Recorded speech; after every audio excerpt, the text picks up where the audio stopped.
पूरे के पूरे मुमरा को ग्रीन कलर से ऐसे रंगना है कि इन लोगों को यहाँ से बुरी तरह से पछाड़ के भेजना है इंशाल्लाह। मैं रंग दूंगी वो वीडियो को लेकर तमाम तरह की राजनीतिक अब इसमें उपस्थित हो रही कि आप जिस तरीके से हरे रंग को ज्यादा बढ़ावा देने की कोशिश करें।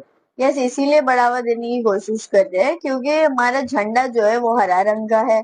अगर मेरा झंडा येलो होता, ऑरेंज होता, भगवा होता तो फिर मैं अपने झंडे का वो कलर बोलती, बट क्योंकि मेरा झंडा फॉर्चुनेटली हरा है तो मैं हरा रंग रंगना चाहूंगी मुमरा में। मैं फिर से ये बोलूंगी। और ये पार्टी लेवल पॉलिटिक्स पे बात की गई थी।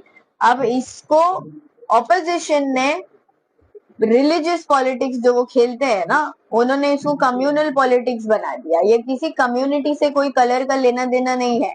ये अब हमारे संविधान में असंवैधानिक चीजें तो करते आए हैं, बट ये हमारे संविधान में किधर नहीं लिखा है कि कौन सा कलर कौन से रिलीजन का है, या कोई कलर इसका ही होना चाहिए या वो कलर उसका होना चाहिए। सब कलर सबके हैं। रेनबो में कितने कलर होते हैं, वो सब सबके अपने अपने लेके बैठ जाए, क्योंकि इंडिया में भी बहुत सारे धर्म और जात है, तो सब क्या एक एक कलर डिसाइड कर लेंगे, चॉकलेट ब्राउन कलर उसका, पिंक कलर उसका, येलो उसका? नहीं, सब कलर सबके हो। तो ये जो चीज है आप फैलाने की कोशिश कर रहे हो, इसको बंद करो। कम्युनल पॉलिटिक्स और रिलीजियस पॉलिटिक्स खेलना बंद करो। अगर मेरी सोच सेक्युलर है तो मैं कम्युनल स्टेटमेंट्स कभी नहीं दे सकती। ये प्योरली पॉलिटिकल और पार्टी लेवल पे बोला गया स्टेटमेंट था कि मुझे मुमरा से 25 की 25 सीटें चाहिए, ये उसके लिए बोला गया था।